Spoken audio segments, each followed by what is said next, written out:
प्रणाम सभी को, राम राम। जो भी दर्शक इस वीडियो को बाद में भी देखेंगे उनको भी मेरी तरफ से राम राम। आशा है सभी लोग कुशल मंगल हैं और जितने भी लोग जेके मीडिया देख रहे हैं उन सबको मैं ये कहूँगा कि आप लगातार हमारे लाइव अपडेट्स देखते रहा करें ताकि आपको हर खबर हम अपडेट करवाते रहें। अभी की जो बड़ी खबर है वो मैं आपको बताना चाहूँगा। जम्मू कश्मीर सरकार ने एक ऑर्डर निकाला है और ये एक स्ट्रिक्ट ऑर्डर है जिसके अंदर सरकार ने ये लिखा है कि स्ट्रिक्ट एनफोर्समेंट होनी चाहिए बायोमेट्रिक अटेंडेंस की जम्मू कश्मीर के अंदर हर एक डिपार्टमेंट में।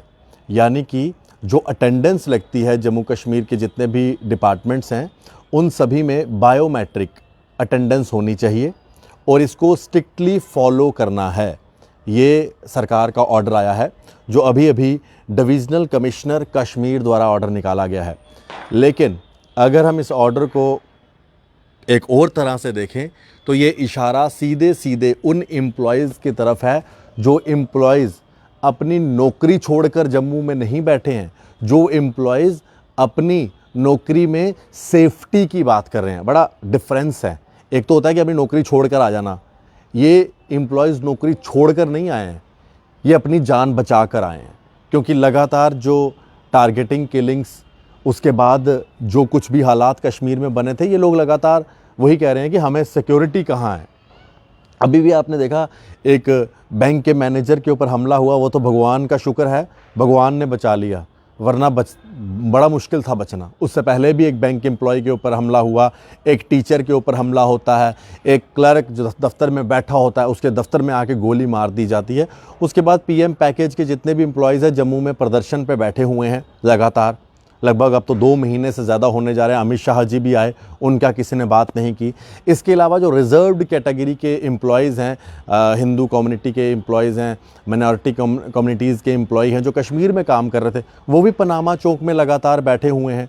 आज वहाँ पर बीजेपी के प्रधान भी गए हुए थे, वो तो कह रहे थे कि मैं सरकार से बात करूँगा। और आज उसी के बाद एक सर्कुलर आ गया, एक नया फरमान आ गया, जो फरमान ये कहता है कि बायोमेट्रिक अटेंडेंस को स्ट्रिक्टली फॉलो करना है जम्मू कश्मीर के अंदर। और ये ऑर्डर जो है डिविज़नल कमिश्नर कश्मीर द्वारा निकाला गया है, जिसके अंदर ये कहा गया है कि इस ऑर्डर के हिसाब से जितने भी गवर्नमेंट ऑफिसेज़ हैं, पब्लिक सेक्टर अंडरटेकिंग्स होती हैं, इंस्टीट्यूशंस हैं, कॉरपोरेशंस हैं जम्मू कश्मीर यूनियन टेरिटरी के, उन सभी को बायोमेट्रिक सिस्टम पे जो है स्विच करना है। यानी कि बायोमेट्रिक अटेंडेंस अपनी देनी है और ये स्ट्रिक्टली फॉलो करना है। अगर कोई बायोमेट्रिक अटेंडेंस के हिसाब से अपना आने का और जाने का अटेंडेंस नहीं भरता तो उसके ऊपर जो है कार्रवाई होगी। और ये भी लिखा है कि एचओडीज़, एमडीज़, पीएसयूज़, इंस्टीट्यूशंस, कॉरपोरेशंस, वो सभी को डायरेक्ट किया जाता है कि बायोमेट्रिक सिस्टम या तो इंस्टॉल कर लें फटाफट। अगर इंस्टॉल हैं, ख़राब पड़े हुए, धूल मिट्टी जमी है तो धूल मिट्टी हटा लें ताकि सबके जो अंगूठे हैं वो आसानी से जो है उनकी जो है छाप उस पर जाए। और साथ ही में ये भी कहा है कि उनकी फटाफट जो है रिपोर्ट दी जाए सरकार को।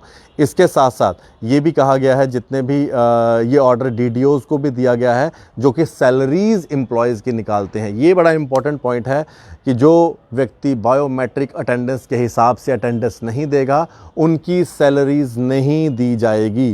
ये पहले भी कहा गया था, आपको मैंने पहले भी ऑर्डर दिखाया था जिसके अंदर ये कहा था कि जो एम्प्लॉयज़ नहीं आ रहे हैं उन सब की एम्प्लॉयज़ की तनख्वाह काट ली जाएगी जब तक वो अपनी अटेंडेंस नहीं देते। तो फ़िलहाल ये एक और बड़ा ऑर्डर जो है सरकार की तरफ से दिया गया है और इस ऑर्डर के हिसाब से ये कहा गया है कि आपको जो है अपनी अटेंडेंस देनी है। अगर आप अपनी अटेंडेंस नहीं देते बायोमेट्रिक के हिसाब से तो आपको जो है जल्दी से जल्दी जो है आपको अटेंडेंस अपनी देनी है बायोमेट्रिक। अगर आप नहीं देंगे तो आपको तनख्वाह नहीं मिलेगी, आपके ऊपर कार्रवाई होगी। आपके जो डिपार्टमेंट्स हैं उनमें जो है जो लोग काम कर रहे हैं उन सब के ऊपर कार्रवाई होगी।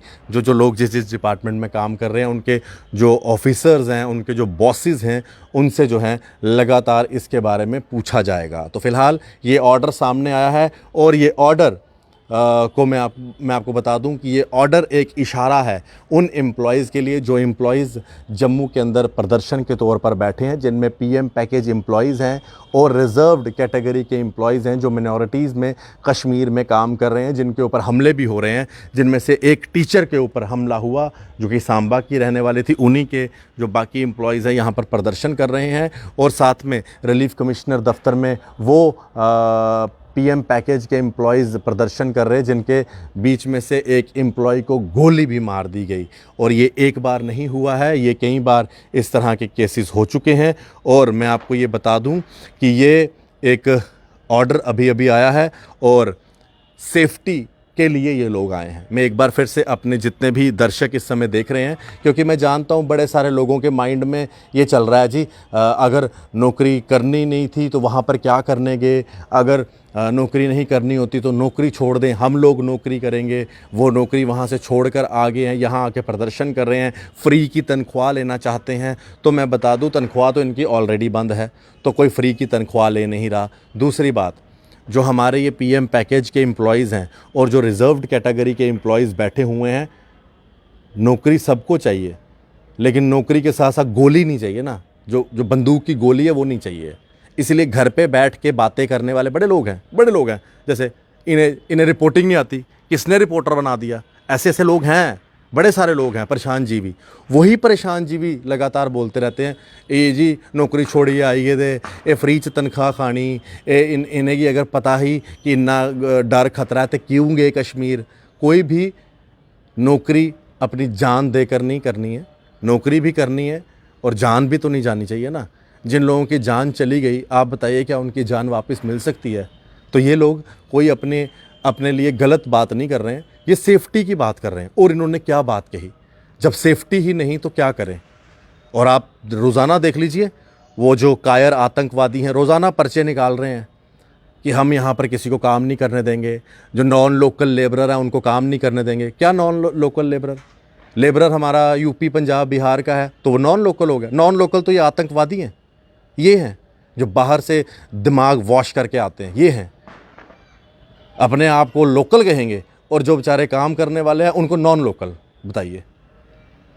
मैं गवर्नर साहब से अपील करूंगा कि गवर्नर साहब, ये काफ़ी देर से प्रदर्शन कर रहे हैं, रिलीफ कमिश्नर दफ्तर में भी बैठे हुए हैं और पनामा चौक में भी बैठे हुए हैं। आप कृपया करके अपना वक्त निकालिए और इनके पास जाइए, इनसे बात करिए और इनको जो ये रीलोकेशन की बात कर रहे हैं, सेफ्टी की बात कर रहे हैं, इनसे उसके ऊपर जो है बात कीजिए, ताकि ये लोग भी अपना काम रिज्यूम करें। इनको भी कोई शौक़ नहीं है फ्री में तनख्वाह खाने का, किसी को कोई शौक़ नहीं होता, लेकिन तनख्वाह के साथ गोली तो नहीं ना खानी। दफ्तर में बैठी होगी कोई हमारी बहन पीएम पैकेज की काम कर रही होगी, आतंकवादी आया गोली मार देगा। हमारी रिज़र्व्ड कैटेगरी के कोई एम्प्लॉय वहाँ पर नौकरी कर रहा होगा और वहाँ पर काम कर रहा, बच्चों को पढ़ा रहा है, ये आके गोली मार देंगे। बताओ, सांबा की एक टीचर को क्यों गोली मारी? वो तो वहाँ पर कश्मीर में लोकल बच्चों को पढ़ा रही थी ना, क्या गलती थी उसकी? मार दी गोली आके, हद है। और उसके बाद उनके साथ वाले जो टीचर्स हैं वो इंसाफ के लिए यहाँ पर प्रदर्शन करें तो उनको कहते हैं बायोमेट्रिक आइए, अंगूठा लगाइए, सैलरी लेनी है तो सैलरी भी लेनी है, लेकिन सैलरी के साथ गोली तो नहीं लेनी ना, बंदूक की गोली। ये ऑर्डर सामने आया है, आप अपनी राय रखिए। और जिनके दिमाग में बस ये बातें हैं, फ्री की तनख्वाह, नौकरी क्यों कर रहे हैं, ऐसा वैसा फलाना, उनको मैं कहूँगा अपनी नौकरी की तरफ फोकस करें।